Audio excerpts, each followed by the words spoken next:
करेंगे। इस बीच आ रही है एक बड़ी खबर की ओर, बता दें आपको एक बड़ी खबर आ रही है। इस बीच किसान आंदोलन से जुड़ी बड़ी खबर आ रही है। बता दें आपको दिल्ली जाने वाला हाईवे जाम कर दिया गया है। ये इस वक्त की बड़ी खबर आपको बता दें। राय से कुंडली बॉर्डर पर जाम लगा हुआ है। स्थिति जो है वो यहां पर ये बनी हुई है कि आवाजाही में दिक्कतें आ रही है। 8 किलोमीटर लंबा जो जाम है वो लगा हुआ है। जाम में फंसे हैं सैकड़ों ट्रक। जी हाँ, ट्रक जो हैं, सैकड़ों ट्रक जो हैं वो जाम में फंसे हुए हैं। श्रीनगर से चले ट्रकों में फल सब्जियां हैं जो कि इस आंदोलन की वजह से जाम में फंसी हुई हैं। एक्सक्लूसिव तस्वीरें हम आपको दिखा रहे हैं। किसान अब भी दिल्ली कूच कर रहे हैं, लेकिन यहाँ पर जो जाम की स्थिति बनी हुई है वो भी हम आपको दिखा रहे हैं। जो फल सब्जियों से लदे ट्रक हैं वो बॉर्डर एरिया पर फंसे हुए हैं, जिसकी वजह से मंडियों तक ये जो सब्जियां हैं वो नहीं पहुंच पा रही हैं। तो राय से कुंडली बॉर्डर तक लंबा जाम लगा हुआ है। आप देखिए कितना लंबा जाम जो है, ट्रकों के ट्रक जो हैं वो फंसे हुए हैं। और एक्सक्लूसिव तस्वीरें हम आपको यहां पर दिखा रहे हैं। जाम में फंसे हैं सैकड़ों ट्रक। एक्सक्लूसिव तस्वीरें हम आपको दिखा रहे हैं। तो श्रीनगर से चले ट्रकों में फल सब्जियां हैं जो कि अभी इस जाम की वजह से ये ट्रक जो यहीं फंसे हुए हैं, मंडियों तक ये जो फल सब्जियां वो नहीं पहुंच पा रही हैं।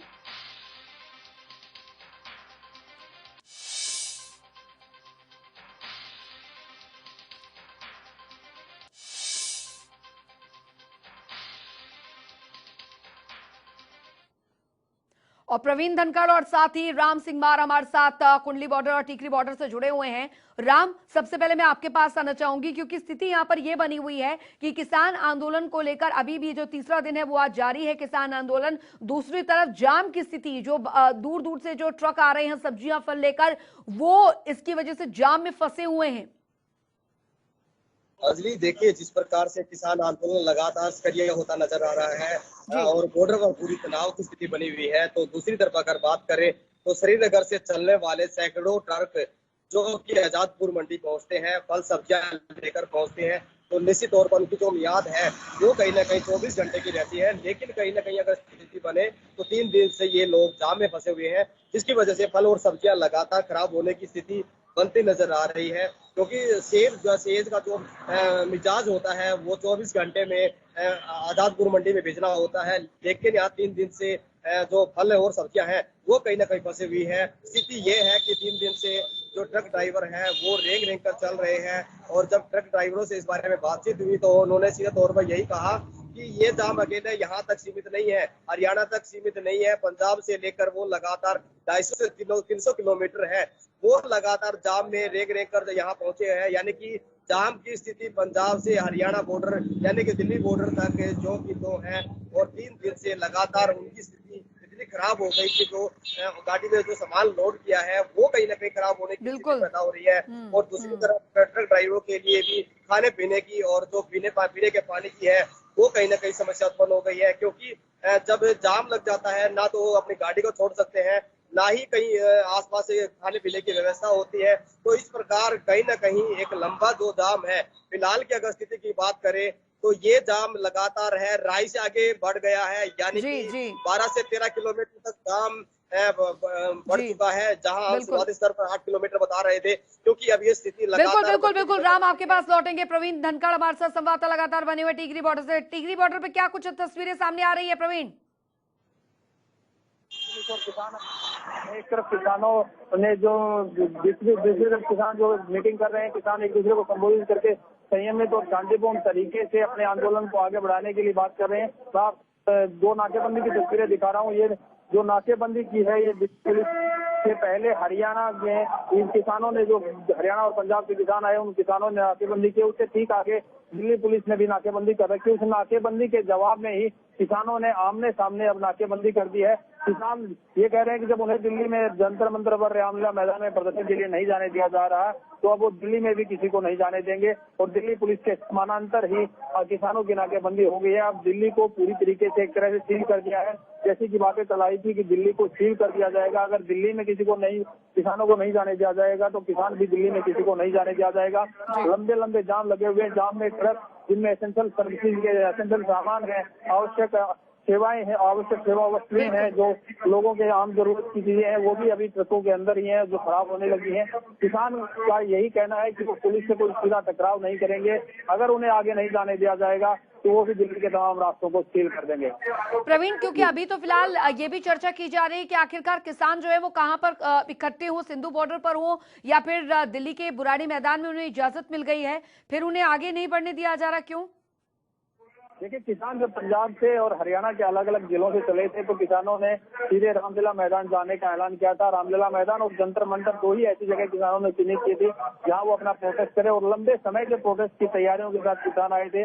किसानों के ट्रैक्टर ट्रॉलियों में खाने पीने का सामान था, लेकिन कल जब किसानों और पुलिस के बीच संघर्ष हुआ और संघर्ष काफी बढ़ता चला गया, तब प्रशासन और सरकार ने एक रणनीति बनाई कि जो बाहरी दिल्ली में है, बुराड़ी में निरंकारी मैदान, बड़ा मैदान है, वहां पर किसानों को जगह दे दी जाए। कुछ देर के लिए किसान मान गए थे और टिकरी बॉर्डर के इसी रास्ते से कुछ किसान बुराड़ी की तरफ चले भी गए थे, लेकिन उसके बाद सिंधु बॉर्डर से जो फरमान आया, सिंधु बॉर्डर से जो फरमान आया कि वहीं पर दिल्ली सीमाओं पर किसान रुकेंगे, और अगर जाएंगे तो रामलीला मैदान, जंतर मंतर जाएंगे, अन्यथा वहीं पर जहां पर किसान है वहीं पर रुकने का फरमान आ गया। और अब आगे के फरमान के इंतजार में किसान है। किसानों का सीधा कहना है कि दिल्ली जाएंगे, दिल्ली में जाने के लिए सरकार से तीनों किसी अध्यादेश जो है उनको वापस लेने की मांग के साथ वो आए हैं और अपनी मांग मनवा कर ही वापस जाएंगे। बिल्कुल प्रवीण, बने रहिए आप हमारे साथ। राम भी लगातार हमारे साथ बने हुए हैं। राम, क्योंकि जैसे प्रवीण भी बता रहे हैं, अब किसानों को भी पूरी तरीके से आगे बढ़ने नहीं दिया जा रहा। हालांकि बुराड़ी मैदान में उन्हें इजाजत मिली है, लेकिन अब स्थिति यहाँ पर यह है कि अब ये फैसला लिया जा रहा है कि आखिरकार जो तमाम किसान है वो बुराड़ी में इकट्ठे हों, बुराड़ी मैदान में, या फिर सिंधु बॉर्डर पर इकट्ठे हों।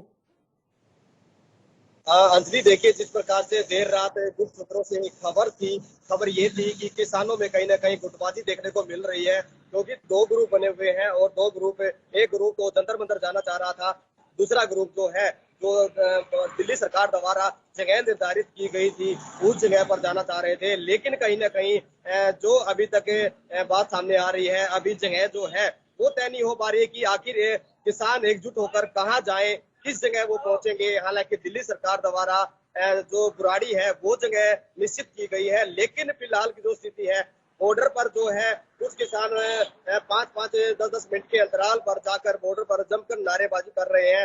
फिर उसके बाद कुछ किसान जो है वो खाने पीने की वस्तुएं बनाने में लगातार जुटे हुए हैं, और क्योंकि जिस प्रकार की स्थिति लगातार बढ़ती हुई नजर आ रही है, तनाव जो है वो लगातार बढ़ता हुआ नजर आ रहा है। हालात ये भी है कि किसान जो है, किसान नेता जो चढ़ूनी सिंह है, उनका सीधे तौर पर कहीं ना कहीं अप्रत्यक्ष रूप में ये भी कहना था कि ये जो धरना है ये अनिश्चित काल तक चल सकता है। लेकिन जहां पहले किसानों ने शांतिपूर्वक ढंग से दिल्ली जाने की कोशिश की थी, लेकिन बाद में उनको रोक दिया गया, उन पर आंसू गोले जो है वो दागे गए हैं, जो वाटर कैनन है उनका प्रयोग किया गया है। तो ऐसी स्थिति में ये काफी निंदनीय है। हालांकि जो पत्थरबाजी किसानों द्वारा की गई थी उसको भी उन्होंने निंदनीय जरूर बताया था, लेकिन अब वो ये कह रहे हैं कि अब वो दिल्ली कूच नहीं करेंगे, क्योंकि स्थिति यह है कि अब सरकार ये कह रही है, सरकार ने घुटने टेक दिए हैं और सरकार उनकी हर बात मानने के लिए तैयार है, और ये भी कह रही है कि अब तुम्हें हर सुविधा दी जाएगी। लेकिन अब कहीं ना कहीं किसान जो है वो दिल्ली जाने के लिए तैयार नहीं है,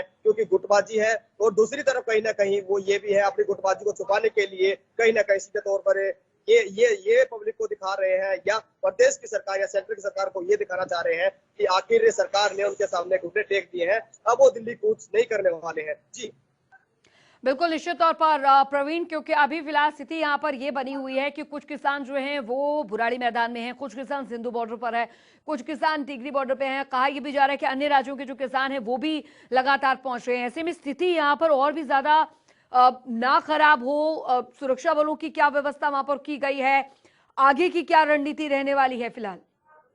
लेकिन स्थिति अभी बेहद तनावपूर्ण है। जहां तक बात करें किसानों की संख्या की, तो यहाँ पर इसमें मैं दिल्ली सीमा पर खड़ा हूँ, टिकरी बॉर्डर पर। यहाँ से तकरीबन 2 किलोमीटर लंबा किसानों की ट्रैक्टर ट्रॉलियों का दोनों सड़क के दोनों किनारों पर जाम लगा हुआ, और अभी भी किसानों से मेरी बात हुई, उनका कहना है कि पीछे से और किसान आ रहे हैं। तो किसानों की तादाद लगातार बढ़ती जा रही है। अलग अलग बॉर्डर पर किसान खड़े हुए, सिंधु बॉर्डर पर भी खड़े हुए, टिकरी बॉर्डर पर भी खड़े हुए हैं।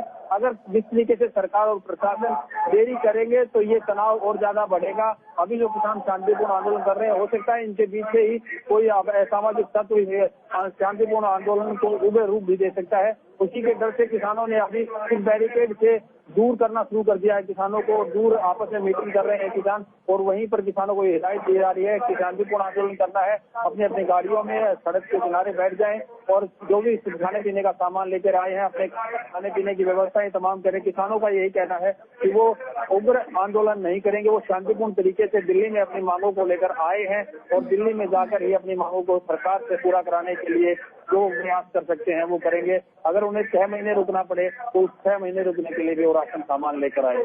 बहुत बहुत शुक्रिया प्रवीण धनखड़ आपका, और साथ ही राम सिंह बार आपका इस तमाम जानकारी के लिए।